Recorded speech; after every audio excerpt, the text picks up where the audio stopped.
Hi friends, எல்லோரும் எப்படி இருக்கீங்க? Welcome back to my channel. இன்னைக்கு ஒரு சூப்பரான வெண்டைக்காய் மோர் குழம்பு தான் ரெடி பண்ணேன்.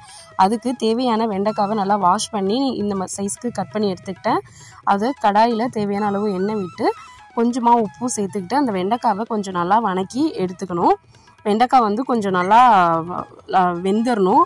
அந்த பதத்துக்கு வணக்கி ஒரு பிளேட்டில் ட்ரான்ஸ்ஃபர் பண்ணிக்கிட்டு அதே கடாயிலேயே தேவையான அளவு எண்ணெய் ஊற்றிட்டு எண்ணெய் காஞ்சதும் கடுகு கொஞ்சமாக போட்டுட்டு அது கூட சின்ன ஜீரகமும் போட்டு பொரிஞ்சதும் கருவேப்பிலையும் போட்டுடணும். கருவேப்பிலை பொரிஞ்சதும் இஞ்சியும் நான் வந்து பச்சை மிளகாயும் ஒரு 2 பச்சை மிளகாய் இஞ்சி ஒரு சிறிதளவு துண்டு எல்லாத்தையும் வந்து அம்மியில் வச்சு நவர்த்தி அதையும் சேர்த்துக்கிட்டேன். இல்லை நம்ம மிக்சி ஜாரில் போட்டு கிரைண்ட் பண்ணியும் சேர்த்துக்கிறதுனா சேர்த்துக்கலாம், பேஸ்ட்டாக நம்ம விருப்பம்தான்.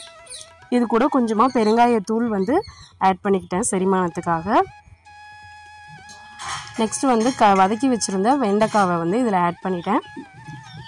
எல்லாத்தையும் ஒன்று போல் கொஞ்சம் கிளறி விட்டு மீடியம் ஃப்ளேமில் வச்சிடணும்.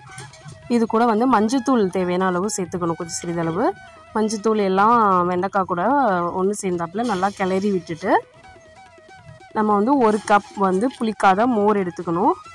1 கப் மோர் கொஞ்சம் தண்ணி பதமாக, இல்லை ரொம்ப தண்ணியாக இல்லை, மீடியமாக தண்ணி பதமாக எடுத்துக்கணும். ரொம்ப கெட்டியாக இருக்கக்கூடாது. அந்த 1 கப் மோரையும் அது கூட வந்து ஆட் பண்ணிடணும். எல்லாத்தையும் ஒன்று போல் நல்லா கிளறி விட்டுட்டு தேவையான அளவு சால்ட்டு மட்டும் சேர்த்துக்க வேண்டியதான்.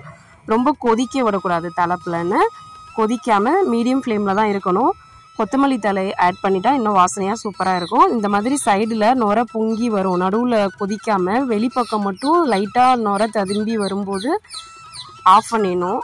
ஆஃப் பண்ணி மூடி வச்சிட்டோன்னா நம்ம சாப்பிடும்போது தேவையான அளவு எடுத்து சாதத்தில் போட்டு சாப்பிட்டோன்னா அவ்வளோ டேஸ்ட்டாக சூப்பராக இருக்கும். இந்த வெயில் காலத்துக்கு மோரும் ரொம்ப நல்லது, வெண்டைக்காவுமே நார்மலாகவே உடம்புக்கு ரொம்ப நல்லது.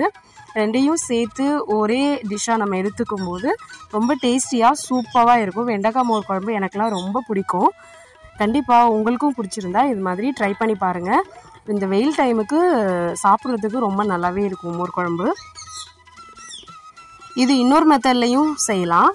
எப்படின்னா, நான் வெண்டைக்காய் மஞ்சத்தூள்லாம் போட்டு பெருங்காயத்தூள் போட்டு வெண்டைக்காயும் ஆட் பண்ணிவிட்டு வெண்டைக்காய் அந்த வதக்கும் போது ஒரு பேஸ்ட் வந்து ஆட் பண்ணுவோம். அது என்ன பேஸ்ட்னால், தேங்காய் கொஞ்சமாக எடுத்துக்கிட்டு அது கூட வந்து 2 சின்ன வெங்காயம், பச்சை மிளகாய் தேவையான அளவு, சின்ன ஜீரகம் தேவையான அளவு, இஞ்சி தேவையான அளவு, கொஞ்சமாக வந்து கடலைப்பருப்பு லைட்டாக ஊற வச்சு ஒரு 1 ஹவர் ஊற வச்சு கொஞ்சமாக 1 ஸ்பூன் தான், அதையும் இது கூட வாஷ் பண்ணி ஆட் பண்ணிவிட்டு எல்லாத்தையும் கிரைண்ட் பண்ணிவிட்டு அந்த வெண்டைக்காய் கூட அதை ஆட் பண்ணி அந்த பேஸ்ட்டை லைட்டாக தண்ணி ஊற்றி கொதிச்சதுக்கப்புறம் மோர் ஊற்றி இறக்கிடணும்.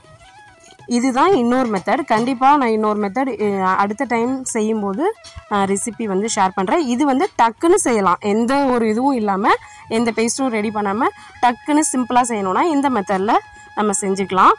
இந்த ரெசிபி உங்களுக்கு பிடிச்சிருந்துச்சுன்னா கண்டிப்பாக வீடியோ லைக் பண்ணுங்கள், மற்றவங்களுக்கும் ஷேர் பண்ணுங்கள். புதுசாக பார்க்குறவங்க கண்டிப்பாக சேனல் மறக்காமல் சப்ஸ்கிரைப் பண்ணிவிடுங்க, பெல் ஐக்கானையும் ப்ரெஸ் பண்ணிவிடுங்க. தேங்க்யூ.